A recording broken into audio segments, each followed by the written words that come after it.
Hello, and welcome to another episode of the Profit Minds podcast.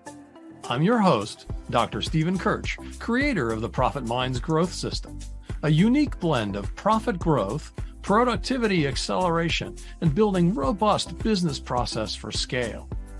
In every episode, I interview entrepreneurs and small business owners from around the world with a unique story to tell. You can find the show on YouTube, LinkedIn, Apple and Google Podcasts, Stitcher, Spotify, and more. Well, hello, everyone. Today, my guest is Porschia Parker-Griffin, the CEO of 𝐿𝐢𝐬𝐿 Coaching. And today, we're going to talk about multi-generational impact on business performance. Welcome, Porschia. Hello. Thank you for having me, Steve. Yeah. So we ask this question of everybody that guest that comes on. Tell us your story. How did you get to be where you are?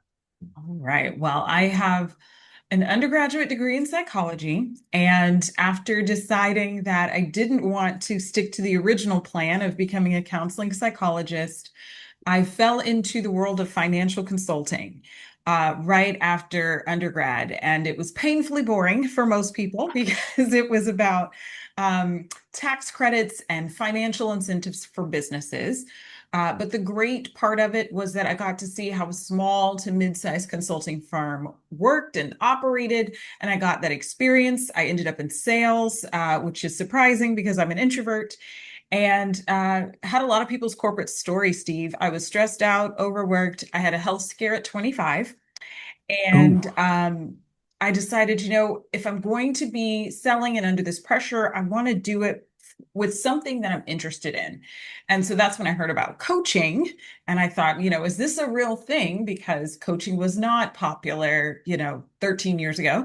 And decided to get certified as a coach. And I started coaching individuals at first.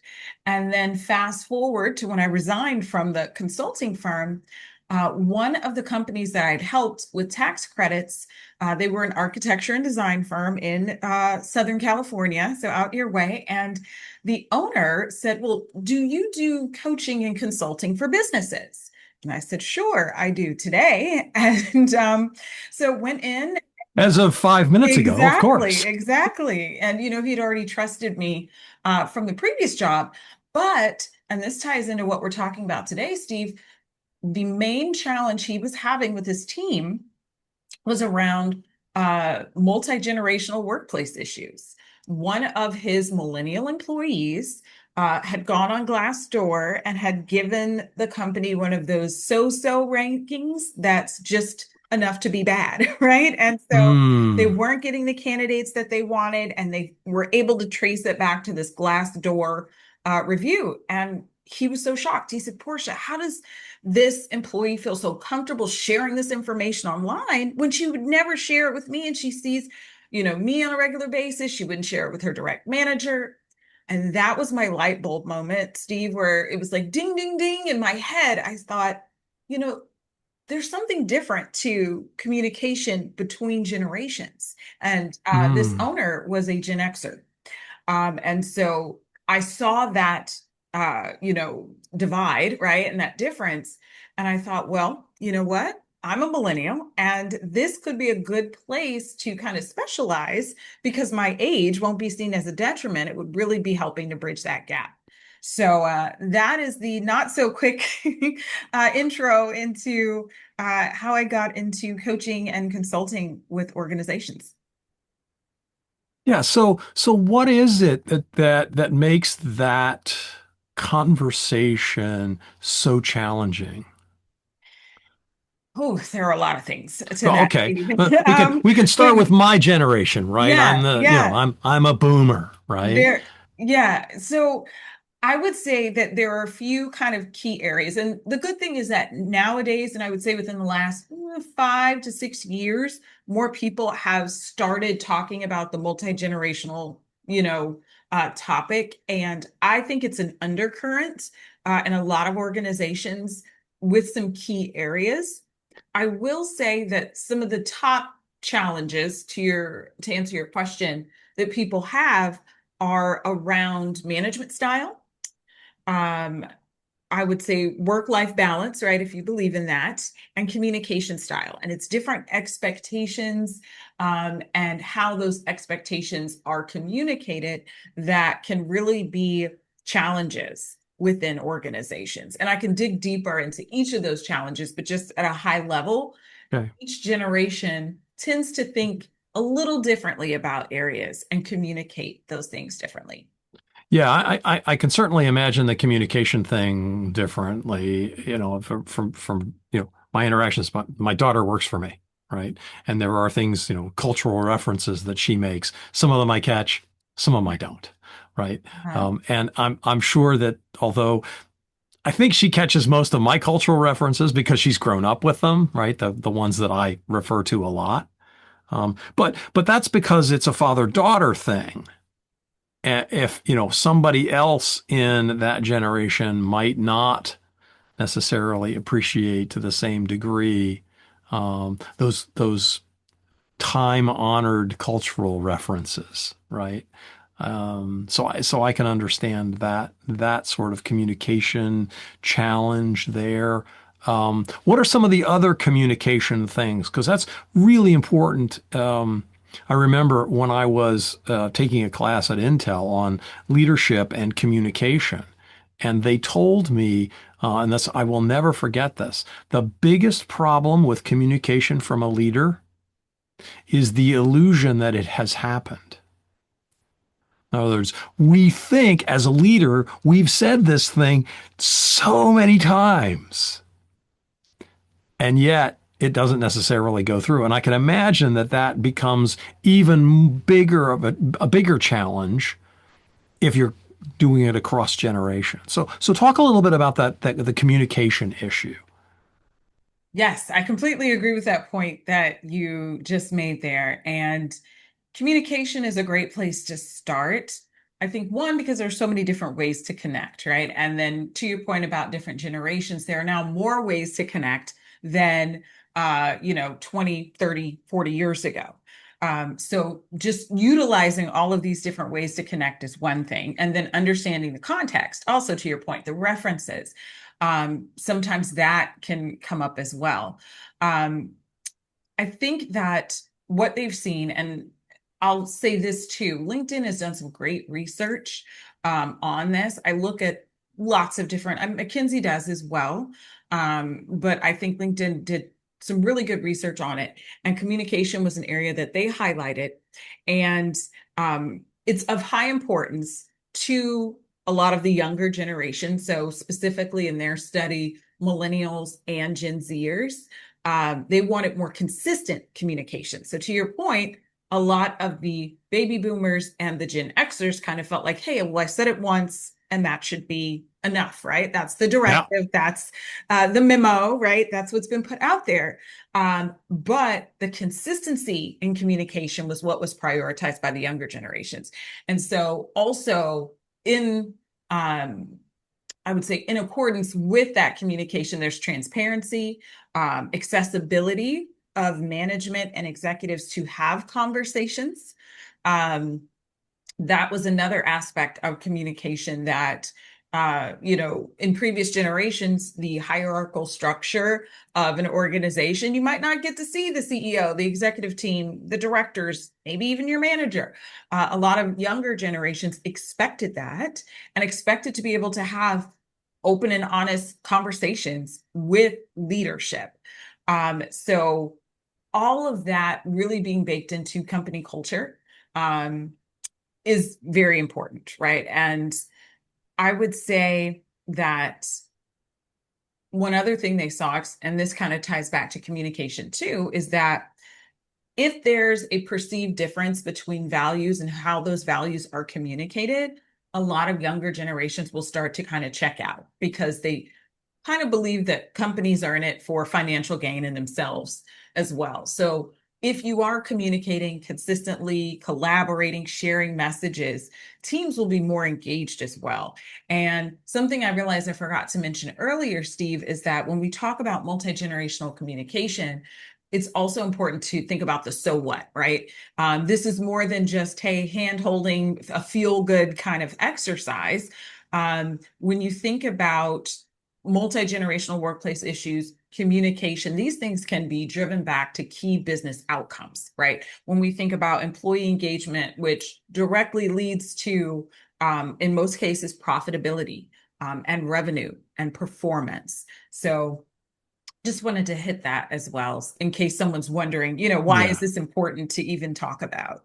Yeah, no, that's a really good point. I mean, we said that in the introduction, right? This is multi-generational issues and its impact on business performance, right? It's um well, communication is, incredibly important. I think everybody understands that intuitively, right? If you're going to work quickly, you have to communicate effectively. And how fast you work is directly correlated with how much profit you make. Employee engagement and making the employees feel at home or feel like this is a place that they want to be, that's engagement, and it also is about retention, right? Um, Exactly. so talk a little bit about management style, because that was the first thing. I'm trying to remember what the second one was, but the last one was communication, and the first one was management. Um, It was.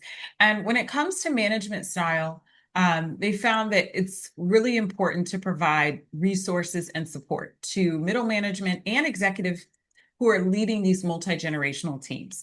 Because to your point, a lot of people, their instinct is to manage or to lead in the way that they prefer or in the way that they were led, right? And so if the only examples that they've had perhaps weren't, really strong leaders who connected with their teams and set a great example, people tend to just repeat those behaviors that they've seen and experienced. So there can be, frustration on all sides, but the trends that they've noticed is that baby boomers and Gen Xers tend to favor more structure, right? And that authoritative leadership style, right? Do as I say. This is the directive.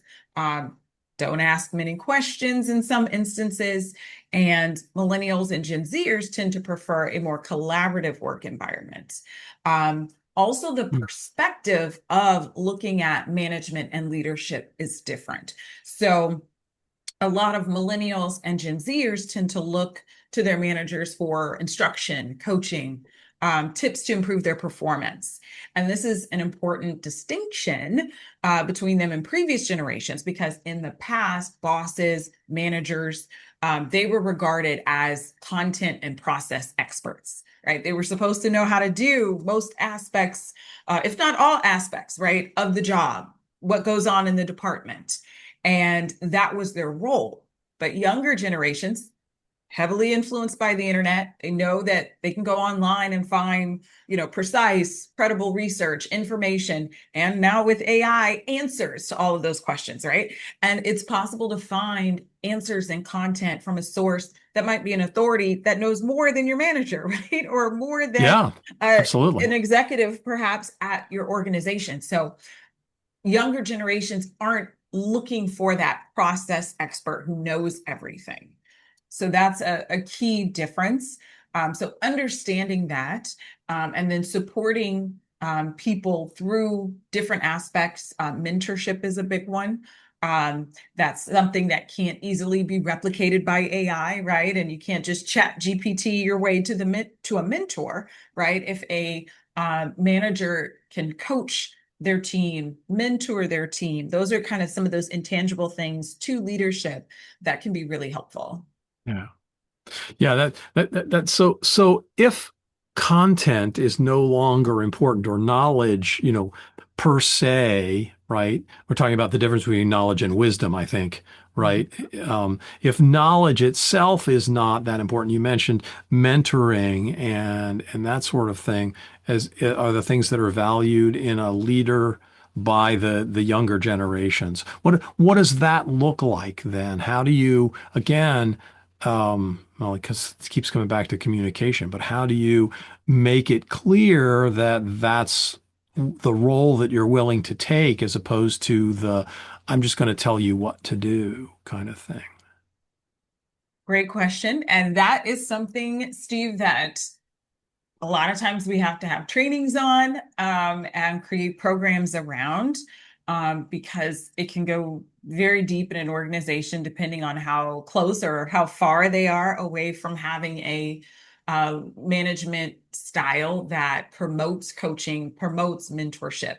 But I would say one of the easiest things that any manager can do or leader can do is to talk to their direct reports and let them know, frankly, what we just said. Hey, I might not have all the answers, but I do know, X, Y, and Z.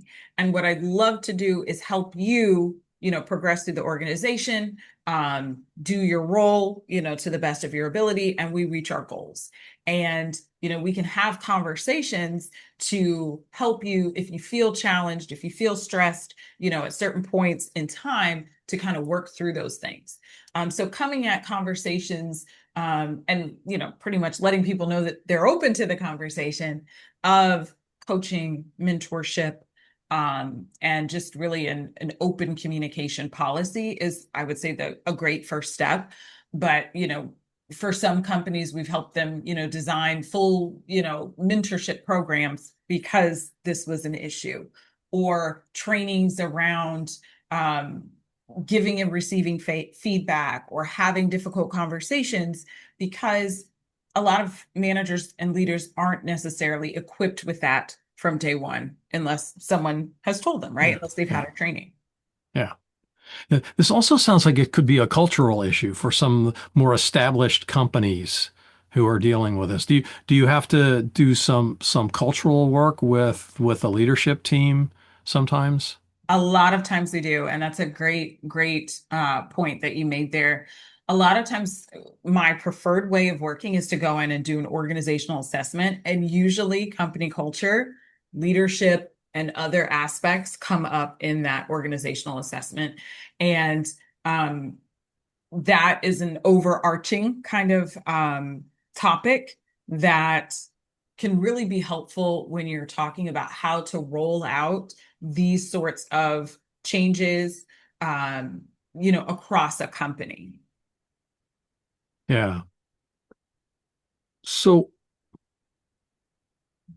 what happens to companies who don't do this? Ooh.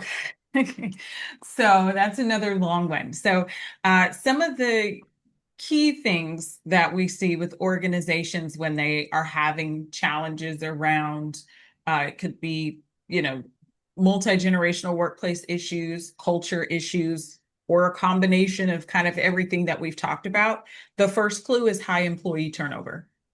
Hmm. And this kind of persists regardless of the job market. So right now we're in an employer's job market, right? Everyone, employers tend to have the most say when it comes to roles right now. But if we're in this job market and people are still quitting left and right for other opportunities or just leaving without a plan, that's a clue, right? That something could be amiss. High levels of conflict. And this could be like overt conflict or covert conflict where people aren't necessarily screaming and yelling and being outward with their conflict, but you might see it in passive aggressive ways, or just ways where people aren't collaborating. Increased miscommunication. I said this, but why did they do that? To your point about leaders thinking that they've communicated, and in their mind, they've communicated, but their team took something else from what they said. That's another sign there. So there are quite a few, but those are some of the biggest, I think, challenges that you could see or hear about. And how does this impact, I'm sure it does, but how does it impact the bottom line? Is there a metric or a way to look at what's going on with the financial performance of the company to say, hey, maybe this is part of the issue that's going on? Yes. So there are a lot of, different things that you can look at. I think Gallup has done some of the best research when it comes to employee engagement. So obviously employee turnover is sometimes that sticks out as a more obvious metric. performance metrics. So every organization has their own KPIs that you can kind of dig deeper into. But you could look at levels of performance over time. That's something that we do. Revenue, profitability from that. I think efficiency is another performance metric that sometimes people forget. And when things are really working on all cylinders, you're going to tend to have more efficiency. So if an organization has any metrics around efficiency, that's another one that can be tied back to, some metrics or even a dollar value, depending on the organization. So those are some of the biggest ones that come to mind. And then, of course, in other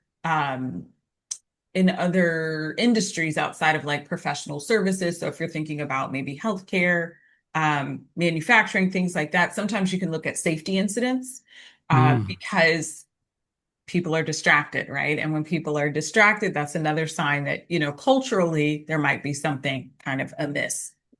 Oh, it's interesting. Yeah. So, you said something earlier about, the whole thing around, building a culture of mentorship and trust. And I was reminded of the work that I've done with Leading at the Speed of Trust, Stephen Covey's book. I'm sure you're familiar with it. And the five dysfunctions of a team, where, sort of trust is foundational. How do you build that within the context of a training where maybe this miscommunication or this challenge has been existing for a period of time? Good question. So the first thing, and you probably picked this up in this conversation, I'm all about measuring things and trying to get data. You know this, Steve, but I don't think I mentioned this earlier, but I have a master's degree in industrial and organizational psychology. And so there's a lot of fact-finding, data gathering, analysis, and assessment within that. And so we also do that in our work with clients. One of the first things that we do with most of the companies that we work with is we have an anonymous survey. And so that is something that they can send out to as many people as they'd like within the organization. And so we can get some insight into trust and company culture anonymously by a third party. So people are more inclined to be honest about that. So that's where it starts. And then, for some of our clients, we do stakeholder interviews. We do document reviews sometimes. And so we're looking through all of this information and like in real time making assessments of trust and seeing how comfortable people feel about certain things. Trust is another kind of abstract concept to, culture as well. So it's harder to measure, but that's why we like to include, some of those questions and indicators in our surveys. Yeah. And is there I know you do a pre-assessment. Do you a post-assessment? And then how do you follow up, let's say after your training is done, as if training can ever be done? Exactly. Exactly. So yes, there's the pre training or pre-program, sometimes if it's like a coaching program or, if we're doing some kind of consulting, and then post. Analyzing it afterwards really depends on what was done. A lot of times the easiest way is to go back and look at the KPIs that we talked about or we established in the beginning that were either the reason why they were looking for support or that we uncovered, right, were part of the issue, and looking at those changes over time, quarterly, annually. Yeah. And do you go back, let's say a year later and talk to those organizations and do a reassessment or anything? Is there follow-up that goes on so that you know that the training that you gave stuck? Because that's one of the biggest challenges in doing whatever kind of corporate training you're doing, right? Is once the training is over, oh, we had this great experience. but how does it really translate into, and how do you measure, how does it translate into the day-to-day activities of the company? So yes, we definitely try to get back in durations of time after the training, and see if they will let us do surveys. Um, if not, we just look at the KPIs, and try to make some determinations from that. But yes, I think the follow-up is very important. To your point, and you've probably heard of this, but they've done studies on what they call transfer of knowledge during a training, and they have found that adding coaching on after a training helps to increase the transfer of knowledge. So, when we can, I like to incorporate coaching, whether that be one-on-one coaching or some type of group or team coaching, because that can really help with that, making the training stick, so to speak, with people, and so that they're actually using it in their day-to-day work. Yeah. No, it's so crucial to make sure, I've done a lot of different kinds of trainings, both as a recipient of the training and as a trainer, and making sure that the work stays live and vital. The hard work that you put into, teaching this, creating this program, whatever it is, and the resources that the company has expended in, hiring you and taking time out of the busy schedule of all of those employees. Um, do you have a particular case study that you'd like to share with a really interesting story that you have for us? Yes, and so that's a great segue to Steve. I would love to share, different case studies with your audience. So I think you're going to mention this later, but if this is interesting to someone, they can definitely dig into the full case studies that we have available for them.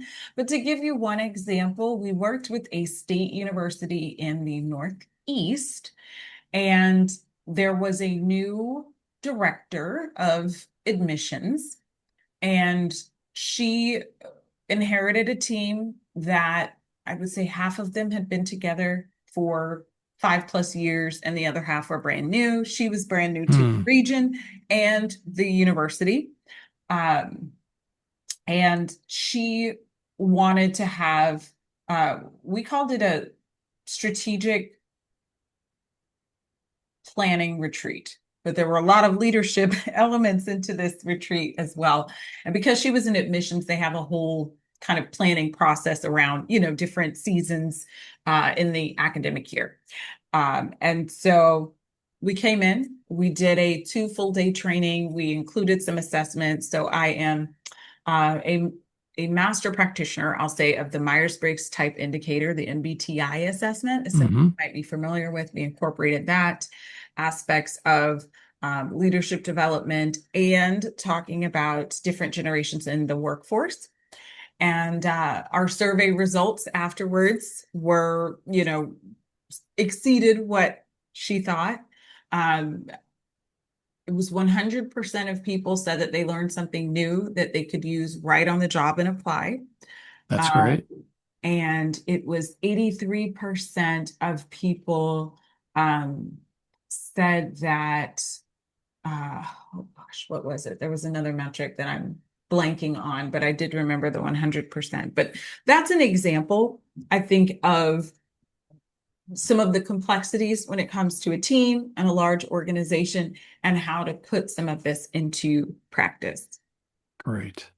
Yeah, so you mentioned it, and I know you have a free gift for our listeners. You want to talk a little bit about this and how they can get it? Yes. So we have some full case studies of different types of organizations that we've worked with, and different types of services and challenges that they were having. And you can find those on our site. We'll provide the link to those, and you can just sign up and get access to those case studies. Great. And if somebody wants to get in touch with you, what's the best way for them to reach out? The best way for them to reach out is to go to our website, which is fly-high-coaching.com. You can find out more about what we do there. If you are a social media person, you can follow me on LinkedIn. That's probably where I'm most active. But I think our website is the best place to get an overview of what we do. Great. And that concludes our show. Thanks so much to my guest, Porschia Parker-Griffin, the CEO of Fly High Coaching. I hope you learned something about multi-generational impact on business performance. I know I did. Thanks for listening. You've been listening to the Profit Minds podcast. This is your host, Dr. Stephen 𝐏𝐿𝐻.